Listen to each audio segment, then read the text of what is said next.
Class में हमने UPSC 2025 का जो है वो 7 क्वेश्चन तक देखा था। आज हमारा 8th क्वेश्चन है जीएस पेपर 1 का। क्वेश्चन है, भारत में स्मार्ट शहर शहरी गरीबी और वितरणात्मक न्याय के मुद्दे को कैसे संबोधित करता है। आपने स्मार्ट शहर के बारे, स्मार्ट सिटी के बारे में काफ़ी ज़्यादा सुना होगा। हर राज्य में 100 स्मार्ट सिटी बने, ऐसा प्रपोज़ल आया था। इसके अंतर्गत वहाँ के बेसिक्स नीड्स जो हैं और एक स्मार्ट शहर में क्या क्या होने चाहिए, जैसे इंफ्रास्ट्रक्चर हो गया, डेवलपमेंट हो गया, है ना, बेसिक ग्रोथ्स हो गए, बेसिक नीड्स हो गई। जैसे कि आपने सिटीज़ में देखा होगा, अब सिलेंडर की जगह पाइपलाइंस आ रही हैं, जो आपका सीवेज का प्रॉब्लम है वो सॉल्व हो जाए, वहाँ का ट्रांसपोर्टिंग बहुत अच्छा हो जाए। तो कहीं ना कहीं सब कुछ स्मार्ट शहर जो है सिटी के अंडर में चीज़ें आती हैं। तो इसी से रिलेटेड था कि ये शहरी गरीबी को वितरणात्मक मतलब डिस्ट्रीब्यूशनल न्याय के मुद्दे को कैसे संबोधित करता है, उसकी गरीबी को कैसे कम करेगा।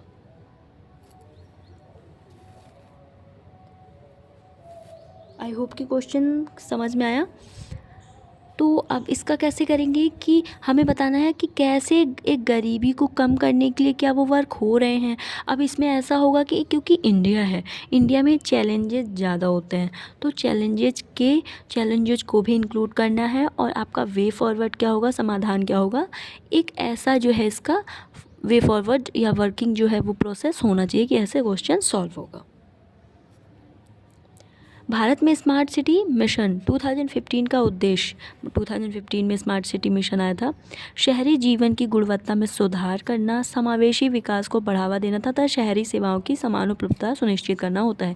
क्योंकि जब हम किसी चीज़ के लिए एक टारगेट करते हैं तो हम उसके लिए काम भी करते हैं। तो समाधान कैसे हुआ शहरी गरीबी के, समाधान सॉल्यूशंस क्या थे। बुनियादी सेवाएं मतलब इंफ्रास्ट्रक्चर, जो भी बेसिक नीड्स है। सुरक्षित पेयजल, एक बेसिक नीड है पेयजल, स्वच्छता, किफ़ायती आवास, सार्वजनिक परिवहन। Area based development, pan city, slum पुनर्विकास, किफ़ायती आवास, डिजिटल पहुंच।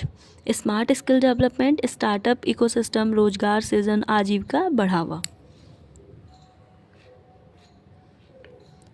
वितरणात्मक न्याय को कैसे बढ़ावा दिया। आईसीटी आधारित शासन, ई गवर्नेंस, डेटा ड्रिवन निर्णय, पारदर्शी सेवा वितरण से संसाधनों का न्यायसंगत आवंटन संभव होता है। Smart mobility, smart energy, smart health की पहुंच हाशिए तक हो। अब क्योंकि कोई भी मिशन हो, कोई भी स्टेप हो, उसमें जो है चैलेंजेस तो होते ही हैं। तो चैलेंजेज हैं और सीमाएं जो लिमिट्स हैं।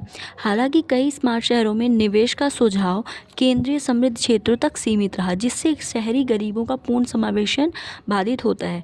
कहने का मतलब है कि आप देखेंगे कोई भी अगर स्कीम भी स्टार्ट होती है तो जनरली या तो वो फोकस्ड होती है बहुत रिच एरिया में, जहाँ पे वहाँ के पैसे वाले लोग होते हैं जनरली वो। अब मैं आपको एक लाइव एग्जांपल देती हूँ, हमारे घर के आसपास ही जस्ट सामने वाली रोड पे क्योंकि बहुत बड़े इंडस्ट्रियलिस्ट रहते हैं, तो वहाँ तक गवर्नमेंट की जो स्कीम के अकॉर्डिंग है रोड आई, बट नेक्स्ट हमारे घर के पास जो है वो रोड कच्ची रह गई। क्यों? जबकि हम पास में हैं, लेकिन फोकस किस पे था, इंडस्ट्रियलिस्ट पे, क्योंकि उनसे शायद विकास मिलता है ना। टैक्स तो हम देते हैं बट विकास उनसे मिलता है। तो यही है चुनौतियाँ कि वो केंद्रित रह जाती हैं। कंक्लूज़न में आता है निष्कर्ष की स्मार्ट सिटी मिशन शहरी गरीबी और वितरणात्मक न्याय को संबोधित करने की क्षमता रखता है, बशर्ते इसे लोक केंद्रित, समावेशी और समानतापूर्ण दृष्टिकोण के साथ लागू किया जाए। मतलब कोई भी जो योजना आती है, कोई भी स्कीम आती है, कोई भी गवर्नमेंट हेल्प हो, उसमें इतनी क्षमता होती है कि लोगों तक पहुंच हो, बट वो केंद्रित रह जाती है। तो उसका मेन जो है वो समानता का दृष्टिकोण अगर अपनाया जाएगा तो उस पर काम किया जा सकता है। हमारा नेक्स्ट क्वेश्चन है, अब बता दूँ ये जो क्वेश्चन है ना ये ई गवर्नेंस से रिलेटेड है आपके, ठीक है।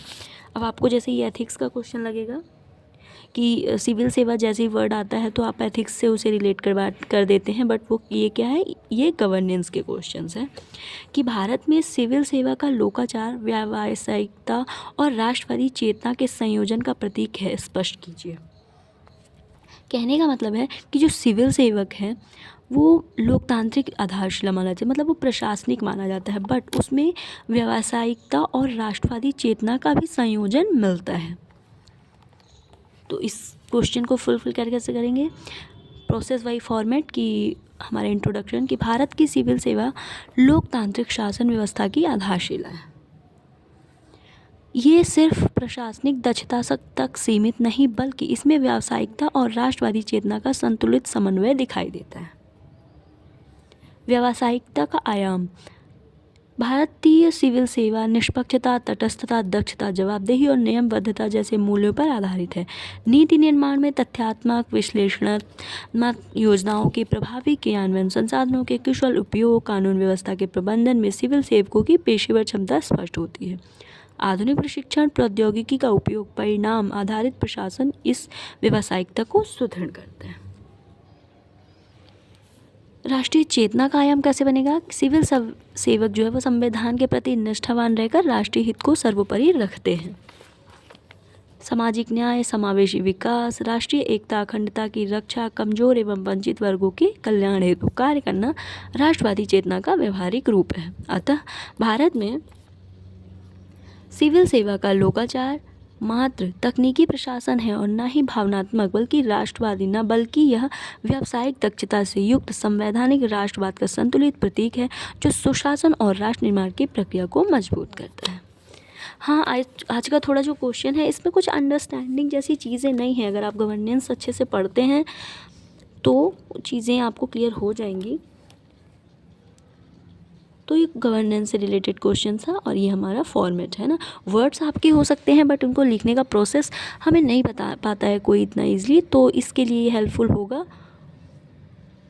Okay for today, thank you so much.